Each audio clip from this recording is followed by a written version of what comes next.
Bonjour, de retour avec vous pour continuer cette série de cours de 5e. Aujourd'hui, je vous présente un autre cours différent des autres. La phrase complexe. La phrase complexe. Alors, dans la phrase complexe, je vais vous expliquer ces définitions de quoi a besoin une phrase pour qu'elle devienne complexe.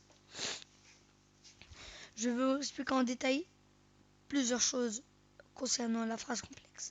Nous allons commencer par les définitions. Une phrase complexe a besoin au minimum de propositions. Et un cas de figure parmi ces trois-là, parmi la juxtaposition, la coordination, la subordination, si vous voulez une phrase complexe, il faut un des trois-là. Nous allons commencer par travailler la juxtaposition.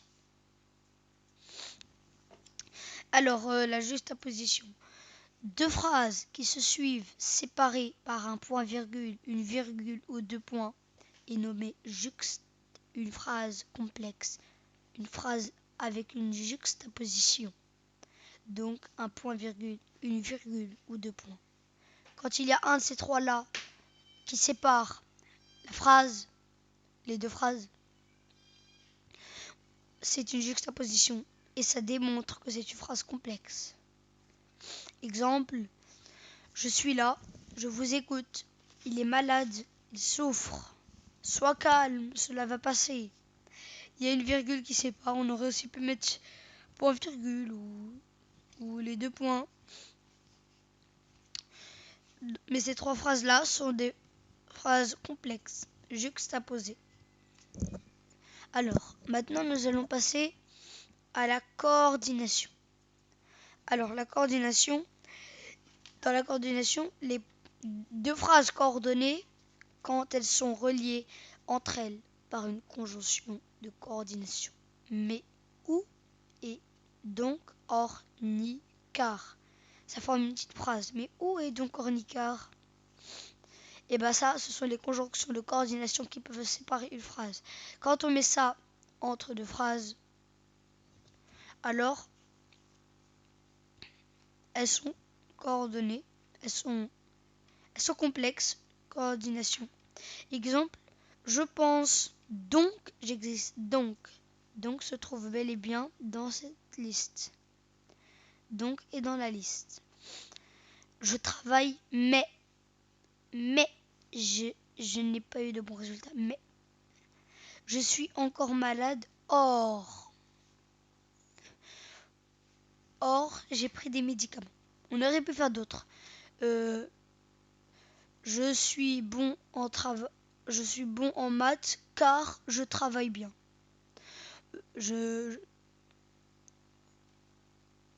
Voilà. On peut faire plusieurs exemples avec mais, ou et donc en icard pour que ce soit la coordination. Nous allons passer au dernier cas, la subordination. Alors, une préposition subordonnée est une proposition dépendant d'une préposition principale. Il y a la proposition subordonnée relative, subordonnée conjonctive et subordonnée interrogative. La préposition subordonnée relative, elle est introduite par un nom relatif. Qui, que, quoi, donc, où, lequel, etc. etc. Exemple, vous m'avez donné une idée qui m'intéresse. Qui, c'est le premier. Il est là. Qui m'intéresse. Ensuite, la proposition subordonnée conjonctive. Quand elle est COD et suit un verbe de déclaration, de perspection, d'opinion ou de volonté, elle est introduite par que. Exemple, je crois que vous avez gagné le pari. Je crois que, voilà. Si bien que. Quand elle est circonstancielle, elle est introduite par quand, parce que, afin que, si bien que. si bien. Ensuite, la proposition subordonnée interrogative. Exemple, j'ignore comment on est arrivé là.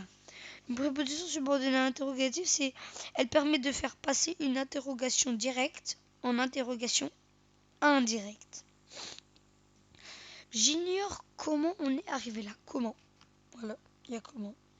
Je me demande si il sera ici demain. Voilà. Bah, il y a plusieurs cas.